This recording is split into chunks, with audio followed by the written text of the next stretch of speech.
I'm a performer. And that's all I know. That's all I do. Then you meet Prince William. The first time I came to Malta, I came actually with my wife, who was Maltese. It just felt right,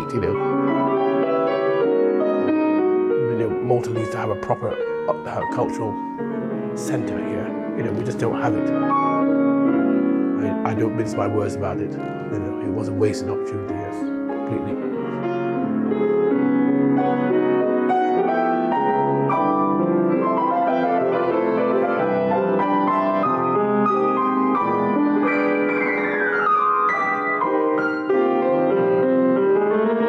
It was given to me in recognition of my services to music, classical music, I would say. My career basically has taken me all over the world. So, I've been very fortunate to have had a career of international music making.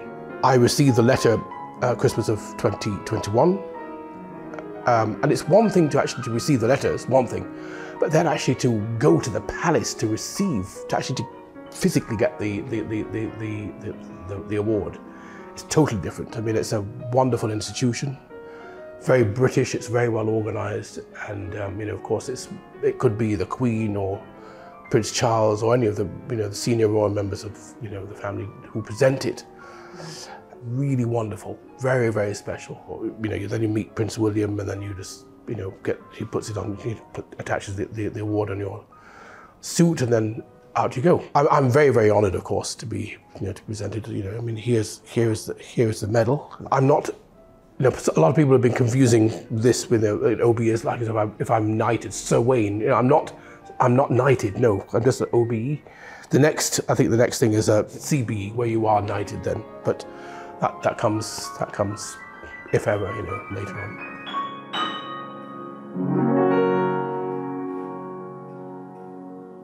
The first time I came to Malta, I came actually with my wife, who was Maltese, and when I came here, I sort of felt, we got to come and live here. It just felt right, And both of us were living in London at the time, and it reminded me of my childhood, a lot of it, being here, and it was very special. It felt a very, warm place. Of course, the weather has been a big factor here, and it just seemed right. And let's put it this way: all I need is an airport that's serves everywhere, and it's fine. I can virtually be anywhere as long as there's a good airport, because my work is international. It's fascinating being here because you see people, the same people, don't you?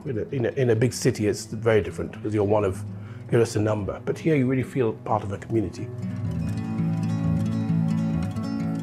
Artistically, there's a lot of really good things here in Malta, but there's a main critical thing which I've always been very, very vociferous about, and that is that Malta needs to have a proper cultural centre here. We just don't have it. We need to have a proper concert hall, proper opera theatre. Just like any European capital of culture, they have these establishments in place. They have a very fine orchestra here, but they don't have a proper home.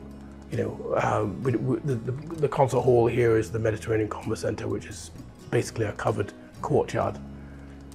So we need to have a proper hall, The old opera theatre here in Valletta, which was bombed, is now an outdoor theatre.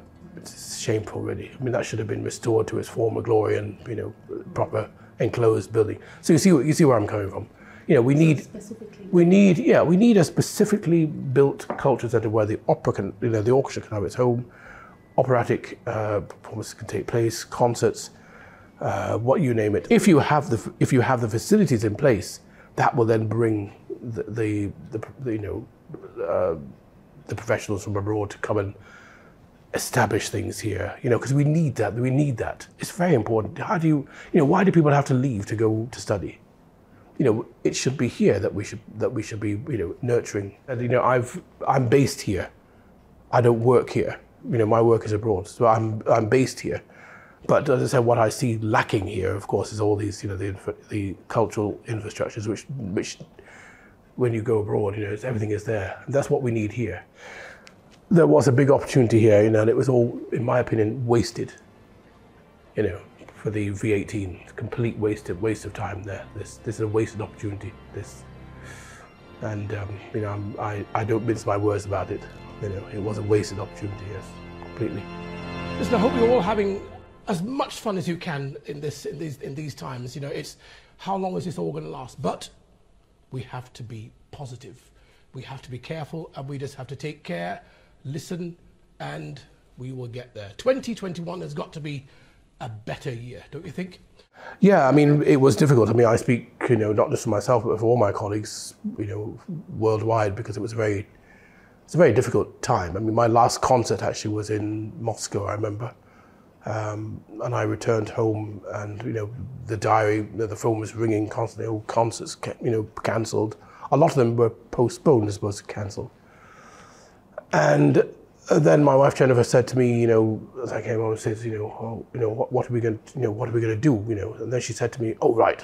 So I think I returned home on the Tuesday or something. And on Sunday, she said, Wayne, you're going to go live on Facebook on Sunday evening. I said, oh, well, I don't know anything about Facebook. I've never used it, you know. Well, join me this coming Sunday, 6 p.m. UK time and 10 a.m. Seattle time for more fun and games here. Wayne live with Martin and James, of course. Join me. And his wife, beautiful wife. So, having always had an interest in audio recording, I then found some software where I could combine my audio recording with Facebook. Hi everybody, it's Wayne Marshall here at home, and I am practicing some music of Olivier Messiaen. And let me just get my stool sorted out. So in that time, you know, I did a broadcast concert, and then, you know, every week I did something from here, but also in the cathedral, because I'm also an organist as well. And then we decided then that we were going to record the masses for the Easter Triduum, which is fantastic. So starting with Passion Sunday and moving on to Palm Sunday, Good Friday, you know. And that was really great, actually. In this room, for instance, was looking at a television come recording studio. You know, it was really quite interesting. And nothing moved, you know, for weeks on end. You know, wires, cables, you know, cameras, microphones. You know, it was a real, you know, I mean, we couldn't clean this area because I just didn't want anything to be touched, because every week, because I was doing this concert. But, you know, I mean, we survived, you know, we survived on our savings, and, you know, and, I mean, I did some concerts, I did some traveling once all the restrictions started to lift a little bit, or they began to find out that, you know, wearing a face mask and testing and all that stuff, you know. So it wasn't an entirely dark period where I sat and did nothing for 2 years, you know, I was quite active, you know, so it was good. I just use it as a concert, as if I was broadcasting to the world, because I mean, that's basically what the internet's all about. It's a world wide web. So I had a much larger audience, and because of that, I also built up a large audience on the internet, which is very interesting. I mean, I knew nothing, and so it was just interesting to see all these people who are watching from Australia or from Los Angeles or wherever, you know, all these far-flung places. And I just use that in a way that you know, I just imagine that there's a larger audience. But for me, it was exactly the same as performing in front of a live audience, but just that there was no people there, and that's the only way that I could really, you know, do it and make it much more convincing. You know, I'm a performer, you know, and that's all I know, that's all I do. So for me, I just had to find a different way of getting my, you know, using my skills of, you know, with audio recording, and, you know, because I wasn't going to stop.